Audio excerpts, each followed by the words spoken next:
భగీరథ్ కేసులో special teams మరి fate Basheerabad కేసుపై సర్కార్ సీరియస్. మరి ఫిర్యాదు వచ్చి రోజులైన చర్యలు ఎందుకు లేవని డీజీపీని ప్రశ్నించినటువంటి సీఎం. ప్రత్యేక దర్యాప్తు బృందాలతో సమగ్ర విచారణకు ఆదేశాలు. ప్రధాని పర్యటన భద్రతల వల్ల ఆలస్యం జరిగిందని పోలీస్ శాఖ ఎవరైనా సరే చట్టం ముందు ఒకటేనని స్పష్టం చేసినట్లు తెలుస్తా ఉంది. మరి ఫేట్ బషీరాబాద్ పోలీస్ స్టేషన్లో బండి భగీరథ్ పై నమోదైన కేసు రాష్ట్ర రాజకీయాల్లో తీవ్ర చర్చకు దారితీస్తుంది. మరి కేసు నమోదు అయినప్పటి నుంచి పోలీసులు తీసుకున్న చర్యలపై అనేక ప్రశ్నలు వ్యక్తమవుతున్న వేళ ప్రభుత్వం ఈ వ్యవహారాన్ని అత్యంత ప్రాధాన్యంగా తీసుకుంది. కేసు పురోగతిపై సమీక్ష నిర్వహించిన సీఎం రేవంత్ రెడ్డి మరి పోలీసులు మరి భగీరథ్ కేసులో స్పెషల్ టీం తిరుగుతుందట. ఏం జరుగుతుందో చూద్దాం. దర్యాప్తును వేగవంతం చేసిన పోలీసులు భగీరథ్ మరి ప్రస్తుతం పరారీలో ఉన్నాడని స్పష్టం చేశారు.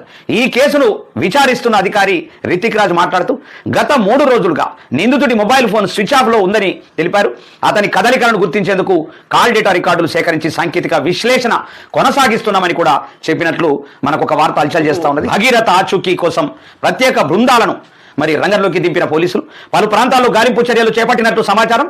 అతని సన్నిహితుడు, స్నేహితులు, పరిచయస్తుల ఫోన్ కాల్స్, లొకేషన్ వివరాలు కూడా అధికారులు పరిశీలిస్తున్నట్లు తెలుస్తున్నది. అవసరమైతే ఇతర రాష్ట్రాలకు కూడా దర్యాప్తు విస్తరించే అవకాశం ఉందని సమాచారం. మరి కేసు ప్రాధాన్యతను దృష్టిలో పెట్టుకొని ఉన్నతాధికారులు ఎప్పటికప్పుడు సమీక్ష నిర్వహిస్తున్నారని తెలుస్తుంది. ఇప్పటికే బాధితురాలి స్టేట్మెంట్ను పోలీసులు నమోదు చేసినట్లు విచారణాధికారి వెల్లడించారు. అయితే కేసుకు సంబంధించినటువంటి మరిన్ని కీలక వివరాలు సేకరించేందుకు మరోసారి బాధితురాలి వాంగ్మూలం రికార్డు చేసే అవకాశం ఉందన్నారు. మరి సంఘటన జరిగిన పరిస్థితులు, నిందితుడి ప్రవర్తన, ఇతర ఆధారాలపై స్పష్టత కోసం అదనపు ప్రశ్నలు అడగాల్సి ఉంటుందని అధికారులు భావిస్తున్నారు. ఈ కేసులో డిజిటల్ ఆధారాలు, social media chats, phone call రికార్డులు, మెసేజ్ల వివరాలను కూడా పోలీసులు పరిశీలిస్తున్నట్టు సమాచారం.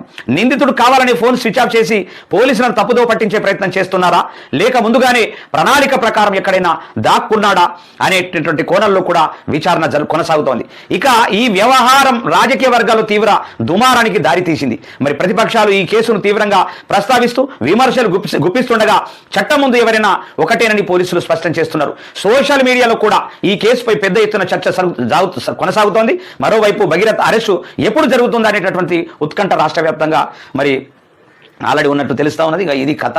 మరి ఈ కథ యాడి కథ చూడాలా, ఈ కథ సల్లగుండా ఏమంటాం చెప్పుకి మంచి పిల్లగాళ్ళను చేసుకొని బ్రహ్మాండంగా ఇంత సంసారం చేసుకొని మంచిగా జీవితంలో పిల్లల్ని కానీ ముందుకోవాలి.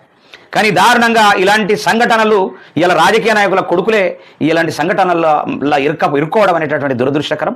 మరి వాళ్ళు నేర్పుతున్నారు ప్రజలారా మీరు కూడా ఇట్లా చెయ్యుండ్రి, మరి ఫోక్సో కేసులు పెట్టించుకోండి, మరి జైలు పోయి కూర్చోండ్రి అనేటటువంటిది మరి